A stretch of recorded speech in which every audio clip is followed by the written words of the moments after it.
10h07, j'aimerais qu'on évoque un tout autre sujet à présent, la lutte anti-pollution et la lutte aussi qui concerne bien sûr les voitures. Avez-vous votre vignette critère? Et quel est le numéro qui est inscrit dessus? C'est très important parce que de plus en plus de villes ont créé des zones à faible émission. ZFE, c'est souvent en centre-ville.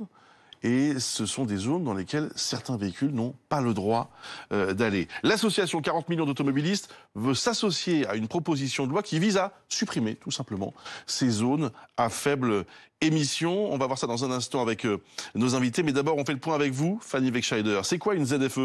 Alors ces zones à faible émission sont censées réduire donc la pollution de l'air dans les grandes villes en interdisant la circulation des véhicules les plus vétustes, les plus polluants. Pour les définir, il y a donc des véhicules qui sont identifiés par ces fameuses vignettes critères. Il en existe 6, de la moins polluante, la verte qui correspond aux véhicules 100% électriques ou à hydrogène, à la plus polluante, la 5 qui correspond au diesel classé Euro 2 ou Euro 3. Globalement, la 1 correspond aux véhicules essence et assimilés, la 2 et 3 aux véhicules essence, diesel et assimilés, la 3, 4 et 5, les 4 et 5 aux véhicules diesel. Seuls les véhicules les moins polluants sont donc autorisés à circuler dans ces ZFE avec parfois quelques dérogations locales. La première ZFE en Europe, elle a été créée il y a 26 ans tout de même en Suède. Plus d'une dizaine de pays européens désormais en ont à leur disposition. Au total, à peu près 250. Et en France, pour l'heure, il y en a 11 qui ont été déployés dans 11 métropoles pour l'instant.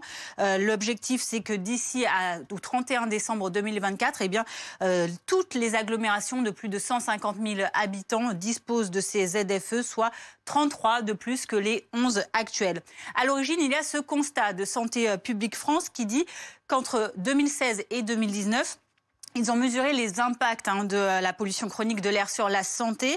Principalement, elle est due au transport routier.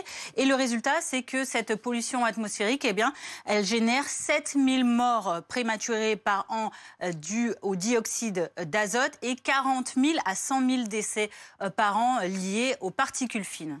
Pourquoi ça pose problème? Parce que selon l'association 40 millions d'automobilistes, qui va l'expliquer dans le détail tout à l'heure, ces ZFE, elles pourraient exclure un automobiliste sur 2 quasiment qui n'aurait pas les moyens, par exemple, de convertir leur véhicule, malgré, on le rappelle, les primes à la conversion attribuées par l'État qui peuvent aller jusqu'à 6 000 €. De son côté, la députée RN de la Marne, Anne-Sophie Frigou, qui est à l'initiative de cette proposition de loi pour supprimer les zones à faible émission, avance un autre argument. Elle dit que ces ZFE, elles pénaliseraient les habitants des métropoles les plus modestes qui auraient besoin d'aller dans les grandes métropoles pour pouvoir bénéficier de leurs services. Merci beaucoup Fanny Wegscheider pour ces précisions.